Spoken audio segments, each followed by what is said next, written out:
Tubahaye ikaze bakunzi b'ibiganiro byacu nk'ibisanzwe ni kuri ya channel Miss Theonie aho tuganirira ibiganiro bivuga ku buzima. Uyu munsi tugiye kuganira ku kibazo abantu benshi bibaza. Abantu benshi bibaza niba mu mavangingo y'umugore wanduye virusi itera sida habamo virusi ya sida. Niba se ibamo iri ku kigero kingana gute? Ese nawe yakwanduza abo bakoranye imibonano mpuzabitsina? Birashoboka ko nawe wibaza icyo kibazo, iki ni cyo gihe rero ngo ubone igisubizo cyiza kiri bukunyure hanyuma uve muri urwo rujijo. Niba rero ari ubwa mbere ugeze kuri channel yacu, ukaba ukunda ibiganiro nk'ibi bivuga ku buzima, kora subscribe, ukora no kunzogera kugira ngo tujye tubana umunsi ku wundi. Hereza ikiganiro inshuti zawe nazo zibashe kunguka ubu bumenyi, nazo zibashe gushira amatsiko. Muri kumwe na muganga Theophile. Ubusanzwe ubwandu bwa virusi itera sida bwandurira mu matembabuzi y'umubiri. Muri ayo matembabuzi dusangamo amaraso, amasohoro, amashereka ndetse n'andi mazi ava mu gitsina cy'umugore.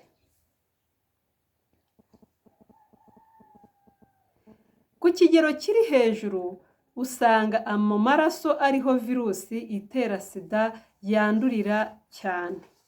Ahandi wenda ni mu masohoro ho ibamo, ariko ntabwo ari ku kigero kiri hejuru cyane. Mu mashereka ibamo no mu yandi matembabuzi ava mu gitsina, ariko mu maraso niho biri ku rugero ruri hejuru cyane.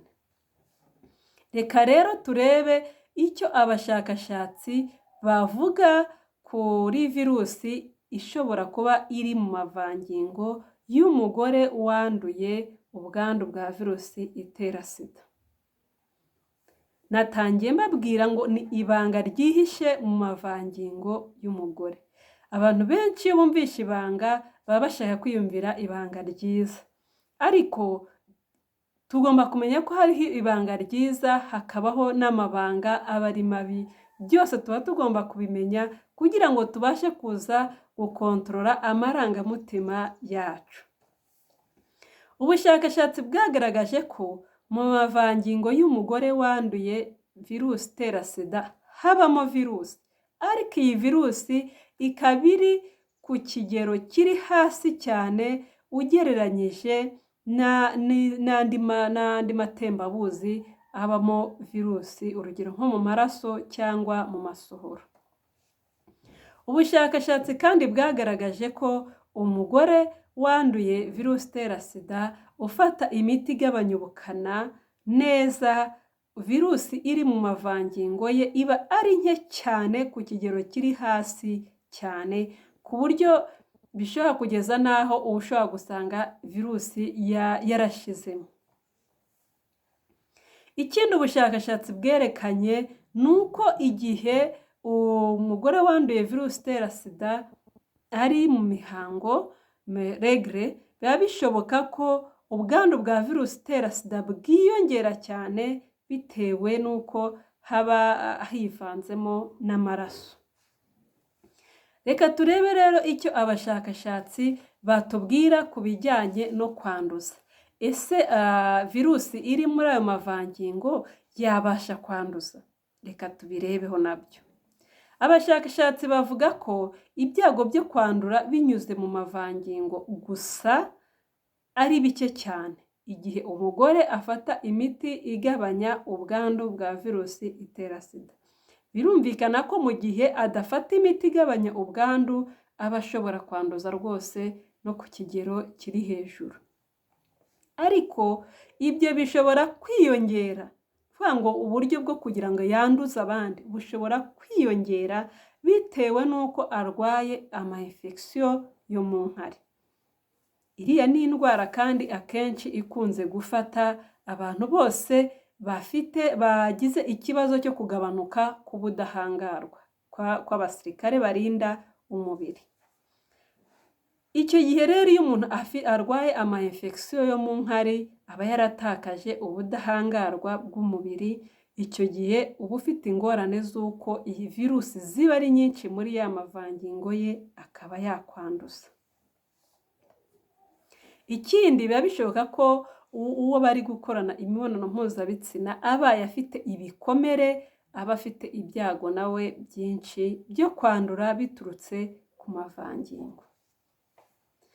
Ibiganiro byacu rero iyo tuganira akenshi tubagira n'inama.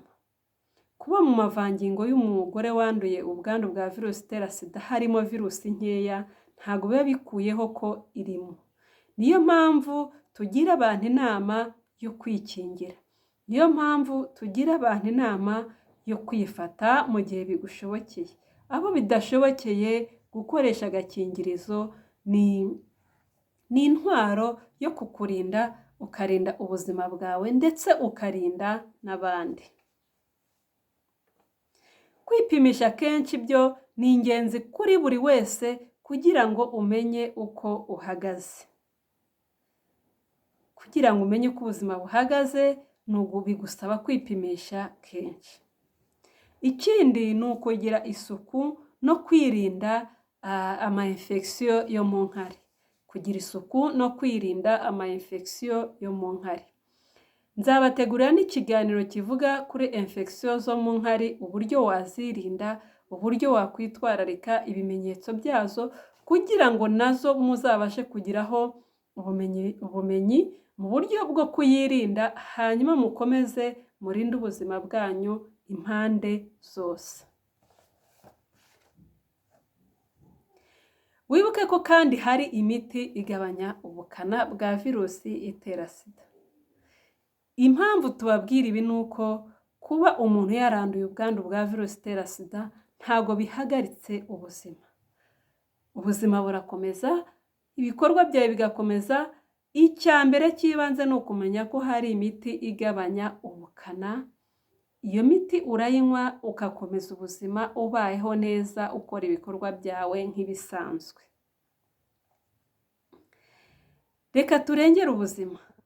Ubuzima bwacu nicyo gishoro, ubuzima bwacu nibwo bukungu dufite mbere y'ibindi bintu byose twebwe twita ubukungu. Ubukungu bwa mbere dufite ni ubuzima. Nta muntu n'umwe watera ibuye aho abitse ubukungu bwe. Niyo mpamvu natwe kurengera ubuzima bwacu, kurinda ubuzima bwacu, kumva ibyagirira akamaro ubuzima bwacu ni iby'agaciro. Ni uburyo bwo kurinda ubukungu twebwe dufite. Umusanzu wawe rero ni ugusangiza iki kiganiro inshuti zawe, ni ugusangiza iki kiganiro abandi kugira ngo twese tubashe kunguka buno bumenyi, tubashe kumva uburyo tugomba kwiyitaho no kwirinda. Reka dufatanye imbaraga, reka dutizanye ingufu, hanyuma turengere ubuzima. Ejo hacu habe heza, ejo ha bagenzi bacu habe heza, dufite n'ubuzima bwiza. Amagara mazima, umubiri muzima. Mwakoze kubana natwe, mwakoze kudukurikira. Ni ukuri ni iby'agaciro kubona abantu bumva ibiganiro byacu, ni iby'agaciro kubona abantu bumva ko gufasha ubuzima ari ibintu byiza kandi ari ibintu bikenewe. Natwe turahari, aho waba ufite ikibazo wibaza, waba uri igisubizo ku bijyanye n'ubuzima, tubaze muri komenti, turagufasha, turaguha ibisubizo kandi biri bugufashe gusobanukirwa neza n'ubuzima uko bumeze. Ntiwibagirwe gukora subscribe kugira ngo tujye tubana umunsi ku wundi. Mwakoze kubana natwe rero, Uwiteka akomeze abarinde. Bye.